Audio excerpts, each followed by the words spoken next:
বেতের শাক খেতে কিন্তু দারুণ লাগে। আর যারা যারা এই শাকটা খেয়েছেন তারা অবশ্যই বলতে পারবেন এই শাকের টেস্ট কেমন। আর যারা যারা খাননি তারা অবশ্যই একবার এইভাবে রান্না করে খেয়ে দেখবেন, খেতে কিন্তু দারুণ লাগে। নমস্কার বন্ধুরা, আরও একটা নতুন স্বাদের রেসিপিতে আপনাদের সবাইকে স্বাগত। চলুন তাহলে দেখে নেওয়া যাক আমি কিভাবে এই শাকটা রান্না করি। এখানে আমি 2 আঁটি বেতের শাক নিয়ে নিয়েছি আর খুব ভালো করে কিন্তু বেছে কেটে নিয়েছি গোড়াটা। আর এখানে একটা ঝুড়ির মধ্যে নিয়ে নিয়েছি। এবার আমি খুব ভালো করে পরিষ্কার করে ধুয়ে কেটে নেব। দেখুন শাকগুলো আমার কাটা হয়ে গেছে, যতটা পরিমাণ পেরেছি আমি একেবারে ছোট ছোট করে কেটে নিয়েছি। এবার শাকটাকে আমি একটা ঝুড়িতে রেখে দিয়েছি জল ঝরানোর জন্য। আর এদিকে শাকে দেওয়ার জন্য আমি আলু আর বেগুন কেটে নিয়েছি। আলুটা একটু ছোট ছোট কেটেছি, বেগুনটা একটু বড় কেটেছি। আর এখানে ডালের বড়ি নিয়ে নিয়েছি আর কয়েকটা কাঁচা লঙ্কা নিয়েছি।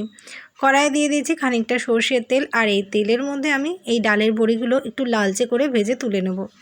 একটু বেশি করেই ভাজবো, তাহলে বড়িগুলো খেতে কিন্তু বেশ ভালো লাগবে।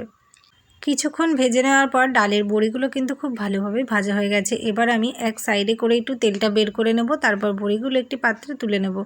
এবার কড়াই ওই তেলের মধ্যে আমি দিয়ে দিলাম 2টো শুকনো লঙ্কা আর খানিকটা কালো জিরে। ফোড়নটা একটু ভাজা হয়ে গেলে দিয়ে দেব কেটে রাখা আলুগুলো দিয়ে আগে একটু খানিকক্ষণ নেড়েচেড়ে ভেজে নেব।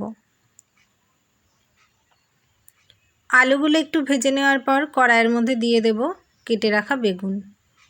এই শাকটা যদি কেউ আলু বেগুন ছাড়াও রান্না করতে চান সেটাও কিন্তু করে নিতে পারবেন সেমভাবেই। আর আলু বেগুনটা আপনারা যদি পরে দিতে চান তাহলে খুব ভালোভাবে ভেজে নিয়ে আগে একটি পাত্রে তুলে রাখবেন, তারপর শাকটা রান্না করে নিয়ে নামানোর আগে দিলেও হবে। কিন্তু এই রান্নাটাই আমি একবারেই করছি। একটু খানিকক্ষণ ভেজে নেব আলু বেগুন, তারপর শাকটা দিয়ে একবারে নেড়েচেড়ে নামিয়ে নেব। খানিকক্ষণ ভেজে নিয়েছি আলু বেগুনটা। এবার আমি দিয়ে দেব কেটে ধুয়ে রাখা শাকগুলো। এই বেতের শাকের যে হালকা একটা সেন্ট থাকে সেটার জন্য কিন্তু খেতে ভীষণ ভালো লাগে। আর এটা দিয়ে কিন্তু সব ভাত প্রায় খাওয়া হয়ে যায়। গরম গরম ভাতের সাথে এইভাবে বেতের শাক রান্না করলে খেতে কিন্তু দারুণ লাগে। দেখুন সব শাকগুলো দেওয়া হয়ে গেছে। এবার কিন্তু খুব সাবধানে আমি উল্টে পাল্টে নেড়ে চেড়ে দিচ্ছি যাতে খুব ভালোভাবে মিশে যায় আলু বেগুনের সাথে। খানিকক্ষণ নেড়ে নেওয়ার পর একটা ঢাকনা দিয়ে আমি বেশ কিছুক্ষণ ঢেকে রেখে দেবো। আর এই সময় গ্যাসের জোর একেবারে মিডিয়াম টু লো ফ্লেমে আছে। কিছুক্ষণ পর ঢাকনাটা তুলে নিয়েছি। আর এবার আমি শাকটাকে একটু খুন্তি দিয়ে উল্টে পাল্টে নেড়েচেড়ে দেব।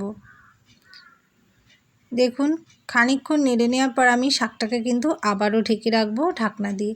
এইভাবে কিন্তু আমি খানিকক্ষণ ঢেকে ঢেকে রান্না করব। আর এই শাকটা কিন্তু আমি অল্প তেলেই রান্না করছি, তাই একটু ঢেকে ঢেকেই রান্না করব। আপনারা চাইলে তেলের পরিমাণটা কম বেশি করে নেবেন।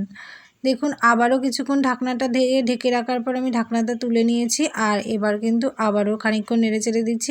আর শাকের মধ্যে যে লঙ্কাগুলো দেওয়া আছে এগুলো কিন্তু আমি খুন্তি দিয়ে ভালোভাবে ঘেটে ঘেটে দেবো যাতে ঝাল লবণটা ঠিকঠাক হয়। খানিকক্ষণ এইভাবে কিন্তু আমি ভেজে নেব গ্যাসের জোর মিডিয়াম টু লো ফ্লেমে দিয়ে। আর অবশ্যই কিন্তু শাকের ঝাল লবণটা টেস্ট করে নেবেন আপনাদের পছন্দ মতো। একটু লবণের পরিমাণটা কম ছিল তাই আমি এখানে আর একটু পরিমাণ লবণ দিয়ে দিলাম। এবার কিন্তু খুব ভালোভাবে নেড়ে চেড়ে দেবো লবণটা দেওয়ার পর, যাতে এক জায়গায় না থেকে চারিদিকে ছড়িয়ে পড়ে। এই জন্য কিন্তু খুব ভালোভাবে নেড়ে চেড়ে দিতে হবে। শাকটা কিন্তু আমার প্রায় রেডি হয়ে এসেছে। এবার নামানোর আগে আমি বেশ কতগুলো বড়ি গুঁড়ো করে দিয়েছি। আর এইভাবে বড়ি গুঁড়ো দেওয়ার পরে কিন্তু আবারও কিছুক্ষণ আমি নেড়ে চেড়ে ভেজে নেব শাকটাকে।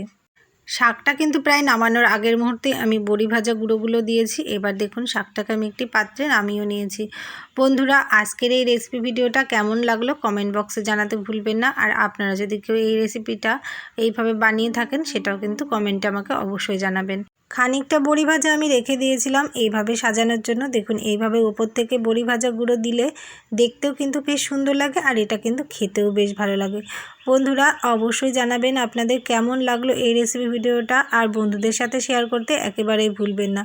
আমার বানানো এই রেসিপি ভিডিওগুলো যে সকল বন্ধুরা নতুন নতুন রান্না শিখছে আশা করি তাদের ভীষণই উপকারে লাগবে। তো বন্ধুরা ভিডিওটা শেষ পর্যন্ত দেখে এতক্ষণ সাথে পাশে থাকার জন্য সকলকে জানাই অসংখ্য ধন্যবাদ। এই রেসিপি ভিডিওগুলো যদি আপনারা কেউ নতুন দেখে থাকেন তাহলে ফলো অথবা সাবস্ক্রাইব করে পাশে থাকবেন। তো বন্ধুরা ভিডিওটা আজ আমি এখানেই শেষ করছি। সবাই ভালো থাকুন, সুস্থ থাকুন। আবার আসবো নতুন কোনো রেসিপি ভিডিও নিয়ে। ধন্যবাদ সবাইকে।